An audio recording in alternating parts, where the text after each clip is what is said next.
You're listening to Greater Good Radio Hawaii. Today's guest is Mrs. Vicky Cayetano, President and Chief Executive Officer of United Laundry Services, Inc., and former First Lady.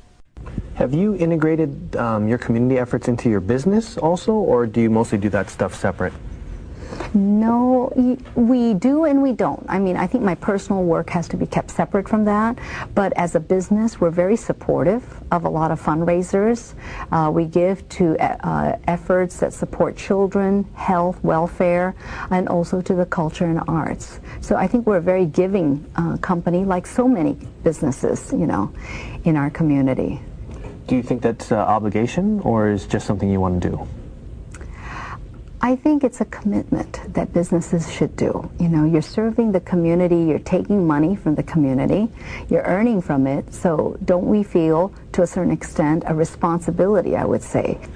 What would your advice be for younger people in business, or people that are maybe putting off doing community work or giving, nonprofit work until they've finished their career or they feel that they're at a certain point? What's your advice to that? Well, I think that when you do community work, it's not only about making yourself feel good for giving. You know, I think that's just a rule of thumb. To receive, you must give first. But also, I would say two things. One is it leads you to a lot of opportunities to network and meet people.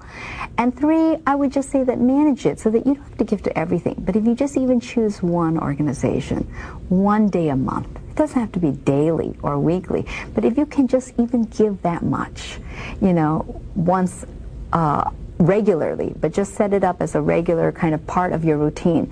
I think that one, you'll be setting a great example in the future for your children.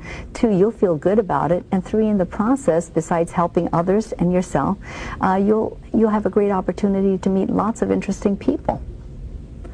What would you say has been your favorite childhood memory? Gosh, there's so many. I have memories of my grandmother. She was a wonderful role model for me. She, as you know, she had bound feet.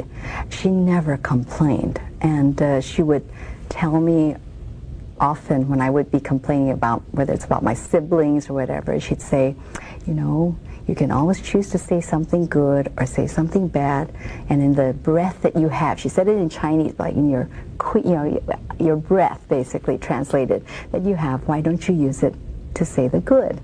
And I always remember that. So that's a wonderful memory of her influence on my life, how persistent and perseverance is really her mantra. I mean, you think about someone at that time after World War II.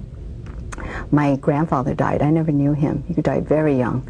And here he left her with, 10 children to raise. And bound feet, no education. And you have to ask, how did she do it? And I'll never forget when I asked her that, because even as a child, I admired that so much. And she said, when I was like 5 or 6, they were binding up my feet. And to bind it, apparently, they break your bones, huh? And she said she remembered saying to herself, you can break my bones, but you cannot break my spirit. And, that carried over to her, and what a woman. I mean, so the memories of her, which still live in my life today, and the lessons she taught me. Then I would say the Elvis Presley movie was a great lesson about rejection, because my dad told me they selected you, and when I walked in, I was like, no, they did not select me. That's why I have to read again. And then the disciplines, and then just overall, I can't pinpoint one thing, but just growing up in a family where music was as much a part of our day as eating. What a gift. And I don't think a lot of families have that. I took it for granted. But my sister plays piano, you wouldn't believe. And so to hear that every day is just such a marvelous, marvelous gift. My dad would say that you need food for your body, you need music for your soul. And that's really true. Thanks for joining us today on Greater Good Radio. For more information or a transcript of today's show, please visit us online at greatergoodradio.com. This is your host, Evan Leong and Carrie Leong, saying please join us next time for another episode of Greater Good Radio, Hawaii.